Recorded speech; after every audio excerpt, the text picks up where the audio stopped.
Can you relate to having symptoms that even your doctors don't understand? This is all too common with CFS, long COVID, and other mind body conditions.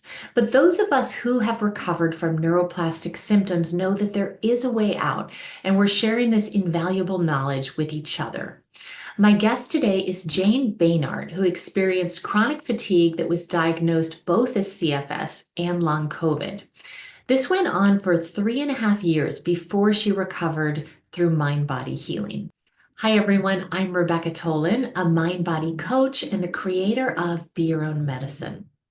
Some things that I really appreciated about Jane's story is that she learned to check in with herself and her feelings every day.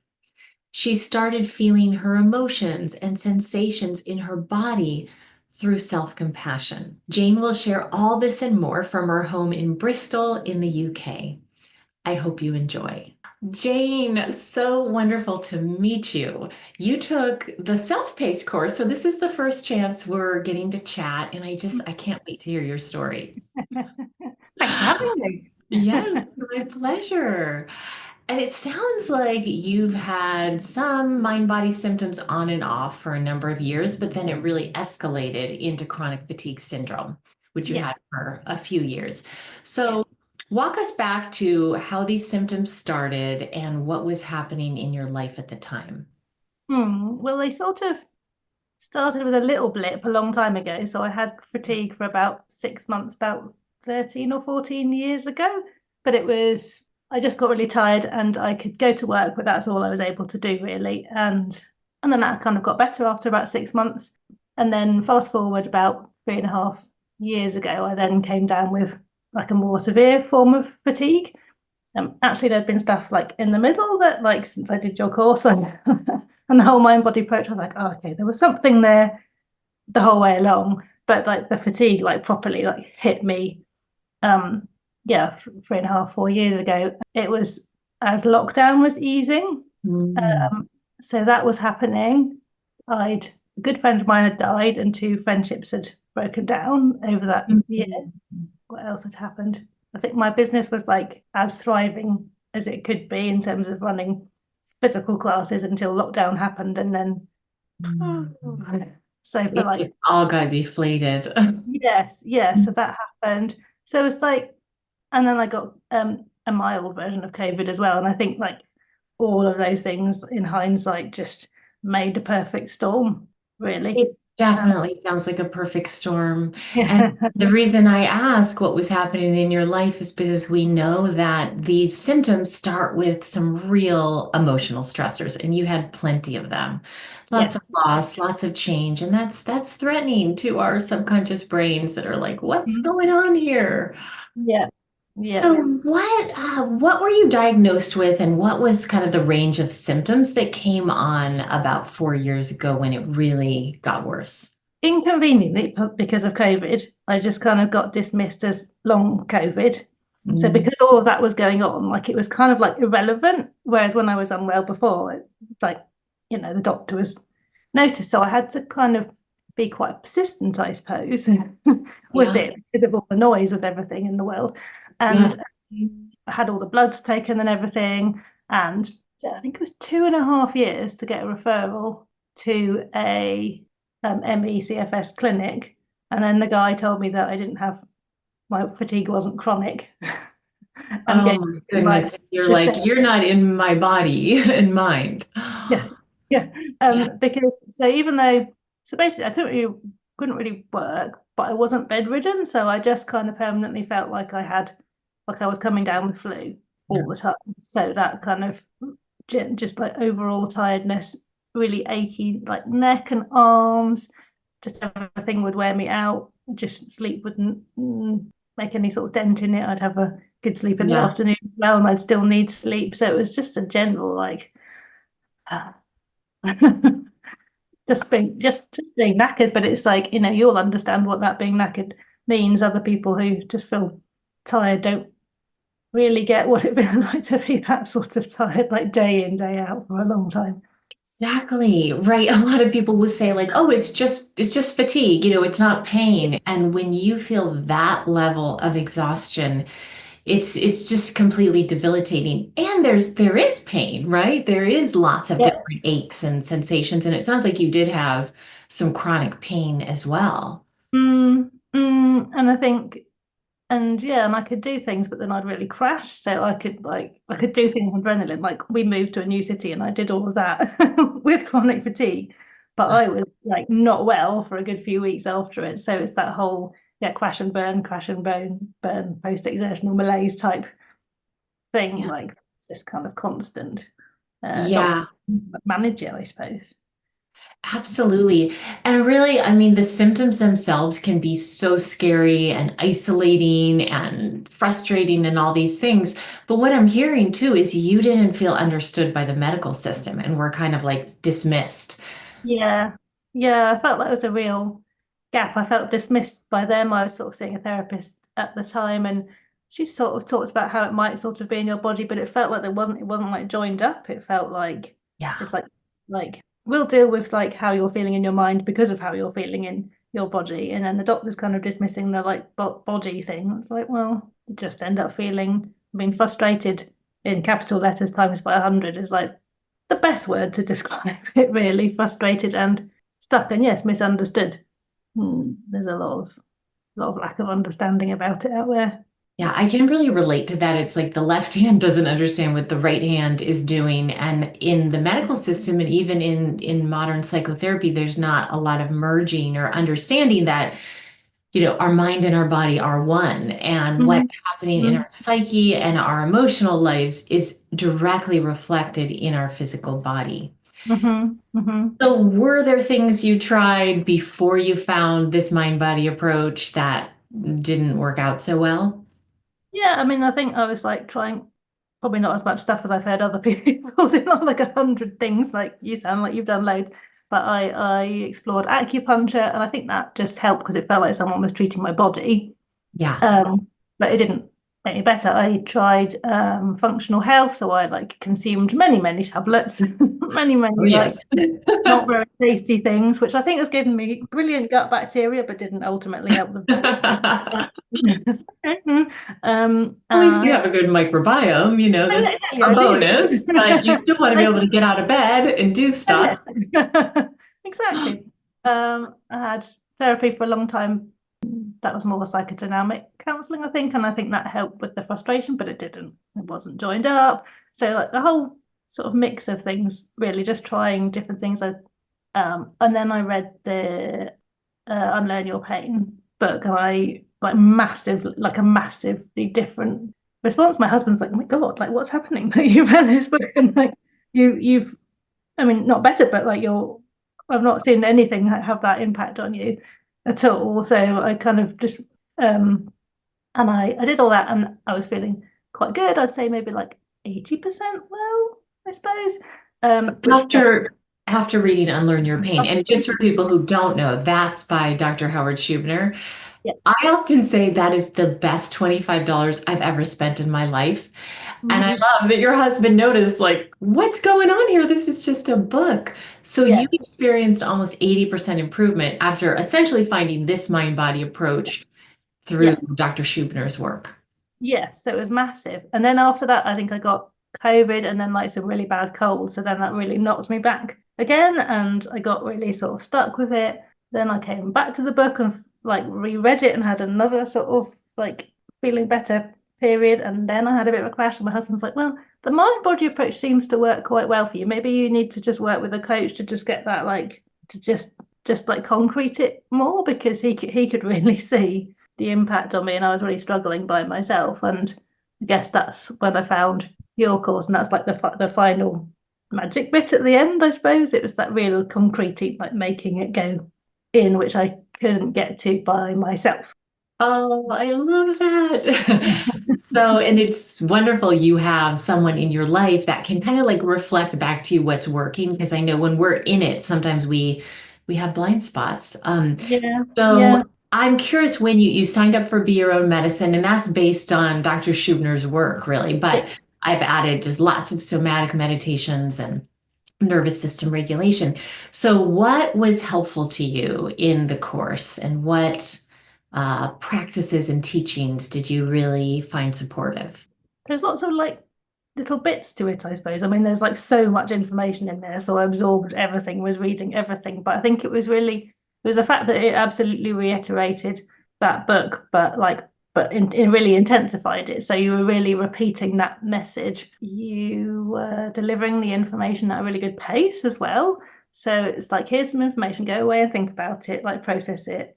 Like your brain starts kind of rewiring itself, but you're not the next bit yet, not the next bit, but wait until you're ready. And then the next bit, like, so the timing of it was really great in terms of absorbing that information and going through that process of self-awareness, I suppose. I think that's a really good point because one of the things that I notice hangs people up the most, and it did with me too, is more how we're doing something. Yeah. Even if we find the knowledge and the practices that work for us, if we're still coming at it with pushing and pressure and trying to like get it all done and heal on a timeline, it can really derail our recovery. And so I'm picking up Mm-hmm. that you're saying you realized you needed to kind of pace and tune into your body. Mm, and absorb the information, I think, and like you had lots of links to other people's stories and lots of other people saying the same sort of thing as you. So all of that just really repeated the message of understanding what actually is going in your body and that you're not sick. Yeah. But that really kind of embedding itself Yeah. in me. And I think what else really helped? The somatic stuff really helped. The meditations that you do, the somatic tracking, and I still do those on a regular basis. Really like getting in touch with the feelings in your body and allowing yourself to sit with those, because that's something that I've had to and still am learning to do because I Yeah. was right from up here, not in here. And I recognize that ignoring here is why we end up with chronic illnesses. And I think like the Q&As that we had were really helpful because you could ask like anything about any but it was really helpful hearing everybody else and just seeing where everybody else was at different points in their journey and feeling like, and Yeah. it's so valuable to just know other people who are in the same position as Yeah. you.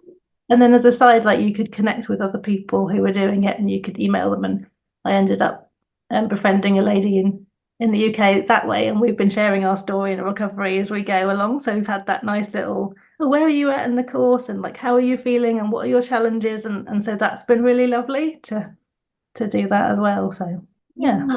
I'm so glad you connected with someone because, yeah, it's one thing to meet someone who's going through similar symptoms, but it's another to meet someone who's also recovering through this approach, just like Yes. has a similar mindset. Mm, mm, So I mm. wondered if we could talk a little more about the emotional piece because you certainly went through a lot of loss of your friend, and you said some friendships and all the changes with your business during the pandemic. And so I'm wondering what you needed to explore in your emotional world and how you did that. Like, how significant of a piece was that for you to really acknowledge anger and sadness and shame and frustration and fear and whatever it was that had kind of predated these symptoms and was probably still under the surface? Yeah, that's just a small question there. Right. How long do you have here? Exactly. But I think it is that, but as you say, it's the key, it is the real key part of it. So I grew up without, in a like a lot of people I think can relate to, like an environment where emotional expression was not part of the language. And I'm a highly sensitive person, and I've realized that as I got older. So I realized that my emotional experiencing of the world is very intense. But all of that was quite repressed. And so for me, like learning to get in touch with those emotions has been massive. Like it's still an ongoing journey, but doing the course, but then alongside, so I changed therapists, and I now see a person-centered therapist, which is very much about and how does that feel in your body, and let's sit with that. So it really kind of echoes with your approach, and let's see what fear feels like, and let's see what anger feels like, and let's see what defense mechanisms come up in terms of pain in your body when you do that, and really learning that language, really learning how to listen to your body and read your body, I think. But yeah, it's massive and it's ongoing. And the truth is, we're emotional beings, right? So it's like, I think of it as a skill set. We're actually learning about this entire dimension of us, which informs our nervous system, whether we're safe or not safe. Emotions are messengers to also telling us, like, yes, I like Yeah. this. No, I don't like this. I need to set a boundary. I can get closer to this person or this situation. And it's like we're not taught that, as you mentioned. And so it's really learning this entire new skill set. It's pretty amazing when you learn it, though. It's pretty Isn't amazing when it? you tune into it. Yeah. And my body's trying to tell me that, or, oh, like that really isn't right. Or even just like coming on the call this evening, I was really aware of like the nervousness and but kind of going, okay, well that's okay, like that's a feeling. Yes. And but letting yourself sit with that and also letting yourself sit with it and knowing that the emotion then will pass. And that's something that's a massive learning to kind of go, okay, you can sit with it and it shifts and changes and then goes. Okay, that's quite exciting. And that's really what we learn to do in part with somatic tracking, right? Because we're sitting with Mm. uncomfortable sensations, uncomfortable emotions through this lens of safety. Like instead of pushing them away, you belong, I'm here with you. And it really reinterprets the threat response in our brain to where we are rewiring ourselves so emotions are safe. And I don't Mm. think of any bad emotions, but emotions that are more difficult are safe too. And they have these invaluable messengers. So I'm Mm. curious how your life's expanding because of all this, really because of the knowledge, because of the emotional expression and awareness you're cultivating, because of the somatic connection.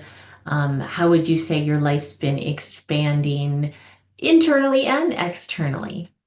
Mm. Oh, again, small question. Uh, We've got plenty of time. I think in terms of the emotional stuff, my sense of self is becoming a lot more concrete, I think. Like I said, that sort of that sense of self internally. And I felt a lot less anxious. I used to just feel anxious like all the time. So that was just my default, I think. And now I really notice if I do feel anxious, because that's not the default. So, I mean, that's pretty amazing. And physically, just, yeah, that being able to be, I'm in that process of being out in the world a lot more. And that is in so many ways. And I think, so it's just in terms of physical stuff and exercise, I used to run a lot and I used to do half marathons and things like that. So I used to be very active and then I couldn't for a long time. And then part of my thing was, oh, I really want to get back into running when I get well. So I started going running and I was doing really well with the whole like, not having post-exertional malaise. And I did a 10K race. I was like, yay. And then I thought, running made me feel a bit shit, but not because it's like, I was like, I don't know if I actually enjoy it. I don't know if I actually enjoy the So running. you ran a 10K after recovering from Yeah. mind body symptoms. Yes. And you're kind of like, it was great, I could do that, but I don't really enjoy Yeah. it. I know, which is really confusing because I come from a family of runners. So I'm like, oh, so now I do yoga, I do some PT, I do swimming, but I very much I do a bit of dancing. But I sort of like to check in the morning and go, what does my body need today, and have it as a whole smorgasbord of things I can do rather than like I am going to do this. It's like actually, how do I feel and what's best going to serve me, and that's massively changed my approach to movement and exercise, I think. And then, yeah, just being back out in the world again, like committing to studying counselling. So I now have started my counselling training, and I would never have done that had I not trusted in my energy. And I'm volunteering for an emotional support helpline as well. And I'm starting up my business again. And like, so all of these things are like, all of these little things are milestones about being out in the world again, like that feel massive to me, but like probably not to everybody else that knows me. But to me, it's like, but I'm doing all of these things that, a year or so ago I wouldn't have dreamt of or wouldn't have dared commit to. Thank goodness. I mean, to me, it sounds Herculean. And I also understand what it's like to climb out of these symptoms. Yeah, So I yeah. think when I read your feedback form, you felt you were 95 to 100% recovered after taking your own medicine. And I also remember reading that I'm jogging again, I'm wild swimming, I'm doing all these things I want to do. Um, as well as starting your own business. But then I'm hearing that discernment that I don't have to do all these things just because I can and just because my family runs or just because I used to do this thing. I'm really checking in with what's authentic to me. And that Yeah. sounds like it's a real new and emerging dimension. Yeah, definitely. It's not being not dictated to, that's not the right thing, but not being influenced, I suppose, by the outside, but being more yeah, what's my body saying? What's my body telling me today? But it's so interesting as well. Like I think the whole like 95% thing, I think it's really difficult to say, oh, my cat's getting involved. I think it's really difficult to say, I am like, well, but I say that with a caveat because I think I was saying to you in an email, so I am a highly sensitive person, but I also am an introvert, and I recognize that some things in life are challenging because of that. And I will respond to that in a physical way. So when I started my counselling training at the same time, the volunteering training started. So like wham, like suddenly, like there was like quite a lot of new things happening in within the space of a week and a half. And I met Yeah. 25 new people, and I was like 4 days out of the 2 weeks I was immersed in people, and I just felt like awful after it. But actually going back and thinking about the whole highly sensitive persons thing again, it's like, oh, that is because new stuff and all of these social things, like all of that is going to make your nervous system absolutely rev up. And it's no surprise that you're feeling like that, actually. Yeah, so yes. Exactly. I mean, I know I don't really like quantifying percentage of recovery necessarily either because it really is, first of all, health is more of a verb than a noun. It's Mm, always mm, shifting and changing depending on our internal and external support. And also, then there's these nuances of emotional healing and mm, discovering your nature. And maybe in the past, you wouldn't have noticed, oh gosh, starting a counseling program and a volunteer position wouldn't have been too much, but it may have just been making you anxious before, right? mm, Now mm. you really recognize, okay, that's just too overstimulating for my nature. Maybe it just doesn't, it's not the pace for me. Yes, yes, yeah. And I think in hindsight, I would have paced those out better. Yeah. Yeah. Like all of these things are little learnings, aren't they? They're all little learnings about how to like operate yourself better, how Yeah. to like understanding yourself is one thing, and then like putting that into action and like finely tuning that is another, isn't it?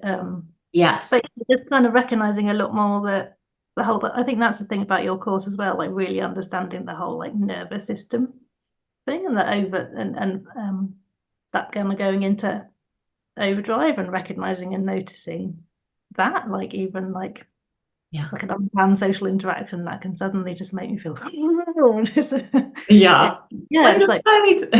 yeah, Yeah. or even just like slightly tripping over on the street and Yeah. then recognizing that rush of adrenaline and then Yes. that dissipating. And like when I had fatigue, I would never have been able to like really, because I would have constantly felt like that. Right.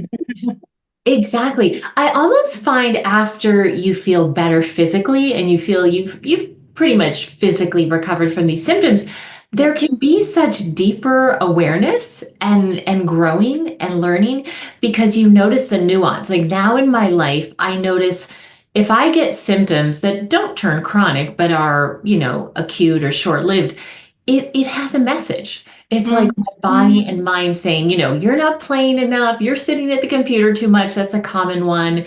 Or just somehow I'm giving my power away.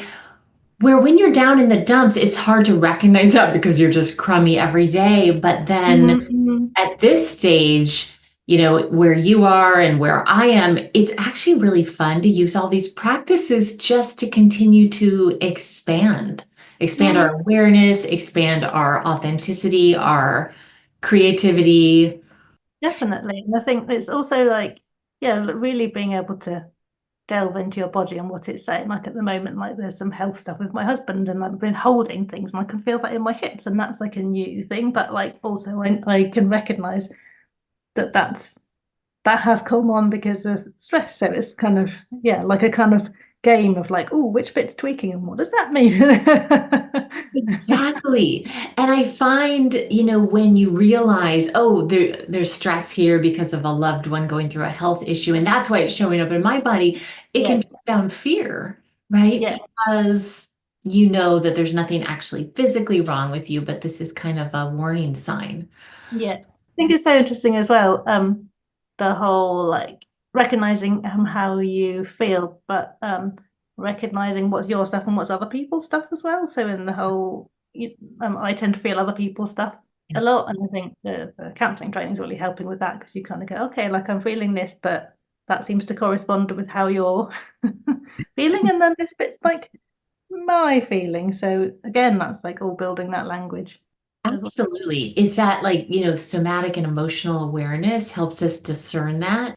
And I remember reading your comment on the feedback form where you said, I feel like myself again. I've sort of gotten myself back. I've gotten my life back.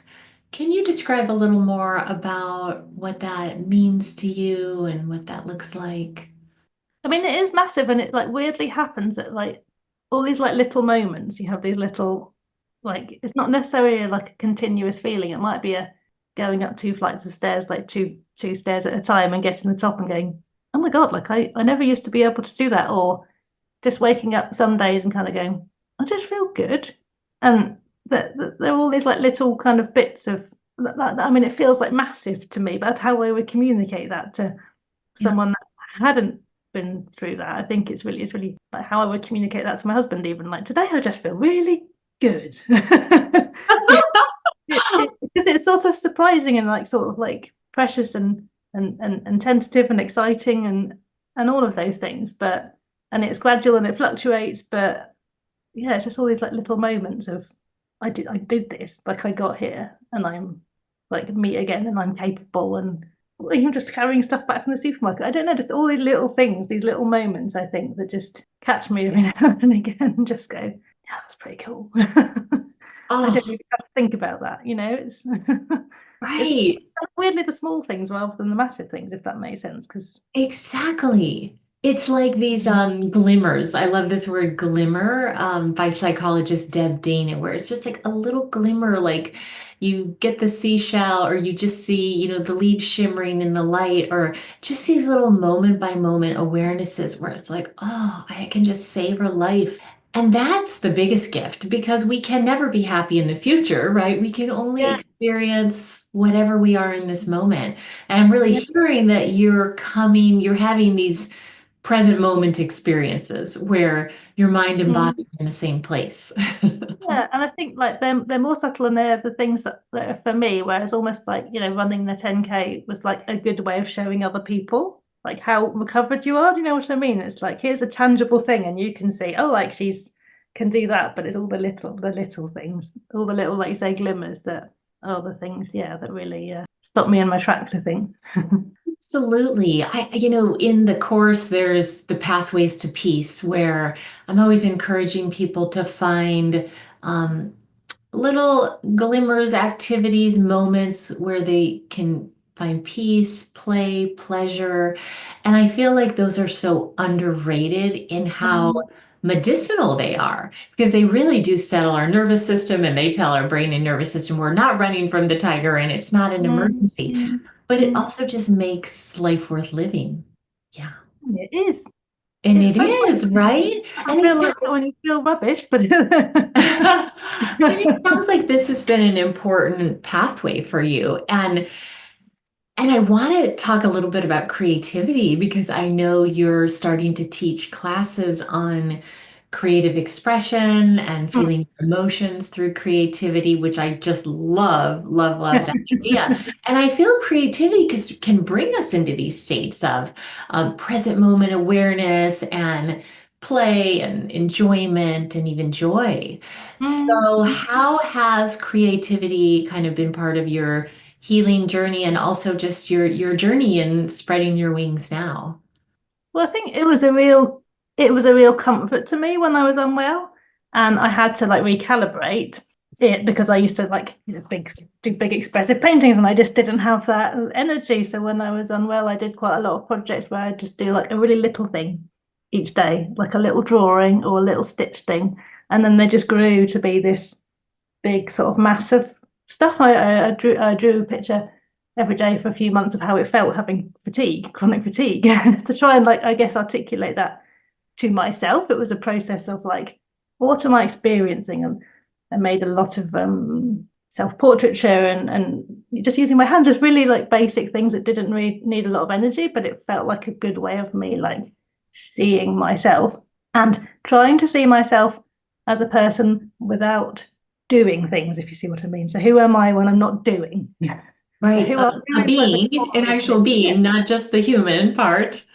Yes, who is like the core of me. So in that sense, it was really impactful. I would just kind of beaver away and be making all this stuff. And I think I have been able to have a bit more energy again since I've been well. And I do a lot of like abstract expressive drawing and painting and things. But for me, it's very much part of my toolkit. So it's like, okay, I've got this feeling that I want to get out. What's going to help that? Is it going to be movement? Is it going to be journaling? Is it going to be drawing? Like what do I feel like I need that's going to get the process the thing, get it I out. love that you've added that really to your whole toolkit. And it sounds like Yeah, you've built on the art you were creating, but in a way now, like, how can I express this emotion? yes, Yeah. yes. How can I express it? And like just choosing whatever medium according to what I feel like I need to say or what I need to process. So some of it's instant emotional expression, some of it's like I'm just pondering this about something, so I'm just going to make something. It's going to take a while. So yeah, so finding it again, a bit like the running, like finding a way of doing something that's or the exercise doing something that is the way that I want to do and not something that I feel like other people it's for other people. It's not performative. Yes. Out like, oh, look at that lovely picture. It's like, no, it's just for me. It's like part of my internal process. It's part of my way of functioning in the world. Oh, Yeah. that is such a powerful shift. And I'm so happy you named that. Is that shift from outer achievement and what will other people think to this shift from what would actually feel good to me? Because I Yes. feel like this is a core pivot in mind body healing and creativity, and we can apply it to almost everything, right? Yeah, exactly. Like if you're doing something just for you and no one ever is going to witness that in whatever format, like what would that look like? And is that actually different from what you were doing if you were doing something that someone else was going to watch or see or experience? And I think the answer is yes, there is actually quite a big difference. But what does when you take the external world or audience away from that, what does that look like? That's what interests me. Yeah, so really like coming into that essential self and that Yes. authentic self. So even for people, that aren't artists, we can all access our creativity. And I know that this is part of your path, but can you give us a sense of kind of your healing protocol? Let's first go back to when you were in active recovery and you had Yeah. really discovered Howard Schubner's work and then you signed up for Be Your Own Medicine. Because a lot of times to people, this just all sounds almost magic. And sometimes we feel magic, although it's based in science. But can you give us a sense of what were you really doing on a daily or weekly basis that was making a difference for you in shifting out of being symptomatic to feeling good again? I think just really, really tapping into myself on a daily basis. So definitely the somatic tracking or meditation or journaling and just really kind of going into going into myself and trying to read my body and my feelings and which is hard. I think when there's like a lot of noise, it's hard to prioritize that. But I recognize that if I did do that, I'd be in a much better place. My nervous system was much better if I then like went away for a week and didn't do it. Like it would be Yeah. quite massive. It was almost like just put that on pause, but then you just got like a backlog. Or Yes. it's very easy to slip out of the pattern of not listening to yourself. Yes. I think so it is work. It is work. Yeah. And that takes time and motivation, but it massively makes a difference. And it can just be a really small thing, like Yeah. literally just sitting for 10 minutes thinking about the sensations in your body and that or lying down with your eyes shut for 10 minutes and noticing how much more recharged you feel as a result of it. Those the little fine tuning things, I suppose. Yeah. So when you're saying you're really like tapping into yourself each day, it's really tapping into what's happening in your body, Yes. somatically, emotionally, what you're feeling and what you need. Yes, yeah, and I have to start with that, and I try and do that every day in the morning to just have that time with myself, whether that's yoga or meditation or journaling, to just be like, how am I feeling? Because if it gets later on in the day, it's too late, or at the end of the day, like, well, so it's very much trying to make it that practice of really just being with myself. And I think there's lots of in your course, there's so many little ways for you to do that. There's lovely kind of pick and mix Yeah. um, offering of try all these different ways. And I still treat it as a bit of a pick and mix because I think you're going to try and get right. I'm going to do a somatic tracking like every day. Like that's quite hard to achieve. And also, like I'm an artist, so I will just like not do what I told myself I was going to do anyway. So it's like might as well be realistic with it. No, I love that. And that's actually really what I most am teaching or guiding people is to learn to meet your own deepest needs. Right. I Yes. mean, that's the deepest form of healing. And I think that you have to kind of learn the knowledge first so you know the symptoms aren't dangerous Yeah. and they don't need physical treatments. And if you Yeah. don't know that, you're going to keep going down those rabbit holes. But once Yeah. you understand that, you are absolutely getting to the essence of healing, is learning to attune to yourself, which a lot of the information and awareness happens in our body, right? And to learn to honor that. And the self-compassion piece was really like that really stood out for me as well. Like I'm always kind of if I'm really stuck with something and can feel myself like not being very nice to myself, I do the whole self-compassion exercise that's part of your course as well, like writing from the different parts of yourself and ending up with the compassionate part. And that's very powerful and it makes you catch yourself more when you start dumping on yourself again. Yeah. So it's like it's quite funny because they're not like they don't feel like rocket science in themselves, all of these little things. But No. say they're like deeply impactful. The small things are deeply impactful, but you have to have the understanding beforehand in order for them to have an impact. Otherwise, you'd be like, well, why am I doing this? Exactly. It feels frivolous, like, oh yeah, I'm just going Yeah, to give myself self-compassion and yeah, recover from yeah, debilitating symptoms, or I can hardly leave my house. But yeah, when you learn the science and you really learn these symptoms are caused in the brain and nervous system, and they're not caused from some pathological damage in the body. And of course, you had all the doctors say, we can't really find anything wrong with you anyway. yeah, Um, yeah. then you can really make this pivot internally. And like you said, day by day, moment by moment. What do I need? And it is messy. It's not perfect. And that's why I don't even say I'm 100% recovered because we're all humans in this like messy Mm-hmm. experience. And sometimes we can attune to ourselves and do give ourselves what we need more than others, partly just because of life circumstances, partly because of where our nervous system is. But that's what I love about this work. Like, there's no end, there's no bottom. I'm still going. And I'm hearing that with you too.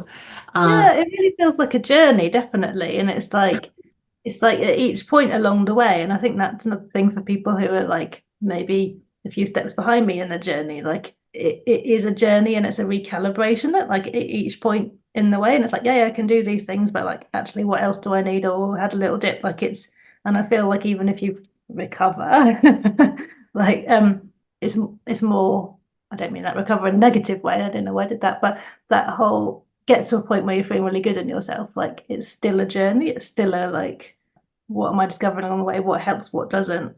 I like to say this mind body healing, there's no negative side effects because it's really like all sort of self-awareness. But we can resolve chronic symptoms too, Yeah, right? It's yeah, not just that, and you can feel well in your body again. yeah, yeah, One thing I actually wanted to go back to, because this is something a lot of people deal with, is post-exertional malaise and that oh, kind of push crash cycle, where I yeah, know this was something you dealt with, where it's like you could do more, like you could move, you moved houses, but then you would crash for 3 weeks. So how did you actually unwind that specific pattern? What was most helpful, do you think? Well, I think the exercise that you did about graded exposure, that's graded exposure meditation. So it's imagining yourself doing the thing and it going well and then feeling how you're feeling afterwards and feeling good afterwards. And that was that was really impactful for me, as well as while I was doing so this is particularly about running, and while I was doing the running, really checking in with how I felt at the time. And like I still do that when I do exercise now. It's like, okay, like what can I hear? What can I feel? How what's going on in my body? Like nice or not nice, or all the other things in between. It's trying to be more present. But that exercise made a real difference. But also I've used it in other ways. Like so I was using it every time I'd go somewhere new and I'd stay over like in a new place, I'd always sleep really badly the first night. And I think it was because like your nervous system goes into overdrive, like thinking about all the things. And I thought, oh, I'll just try this approach. And I did that, and like I can sleep fine in new places now. So it's like, So so was that, do you mean that you imagined sleeping in the new place before you even got there? just before I went to sleep, basically before I went to bed, and then I just had a really good night's sleep and wasn't like waking up in the night time and feeling weird. So yeah, like it kind of worked on several different levels. It's that whole telling your brain that it will be okay, and that was massively impactful. And it was interesting, the post-exertional malaise was something that from the first time I had fatigue and the second time was something that now I recognize as a real pattern, Yeah. because if I did too much, and that too much might have not been a half marathon, that might have been fine, but it might have been like socializing full on for a weekend and doing like some other activities and work and doing a run. And then I would crash and feel like a bit flu-like for a day or so, and then I would bounce back again. So there was that, I guess, that doing too much, but like not understanding the impact of the highly sensitive introvert thing as well. And I'm wondering, because sometimes it can feel when we first learn this work, like, oh, why can't I do all these things? Because all these other people do, and I used to do it. But I'm curious for you, Jane, as you were really tuning into yourself, did you realize, well, maybe I actually didn't want that much socialization in one weekend? Oh yeah, absolutely. I realize that now. Like now, that now is my sort of life challenge to kind of go, how do I be out there as an introvert? As in, like, how do I communicate that? Like, I love you, my friends, but like, I can't stay a whole weekend with you. Or we stay when we see my husband's family, we stay near them rather than with them, and it's like trying to find the language.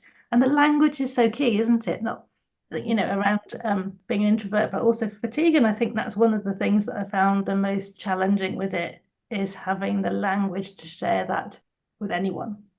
Well, right, because, first of all, like it's not common knowledge that what's happening in our emotional worlds will show up in our physical bodies. And also, there's not a lot of understanding about people who are introverted or more sensitive, and I can relate to both of those. So I'm curious, have you found language to express yourself that feels true and helpful? I'm working on it. It sort of depends on the person and the context, I think. Yeah, Sometimes like I do just cheat and I say, oh, I had long COVID. If it's right. like a little interaction. And sometimes I share it more. And on my counselling course, I mean, like pretty much everyone on my counselling course is highly sensitive, and there's about a quarter of them that have chronic stuff. So there's more of a language in that space, actually. Yes, Um, exactly. yeah, so it sort of like really depends on the context, but I'm definitely experimenting on being a lot more open about the experience of it, because it feels like you know, it's to do with mental health, isn't it? So that still feels a bit taboo. So yeah. Absolutely.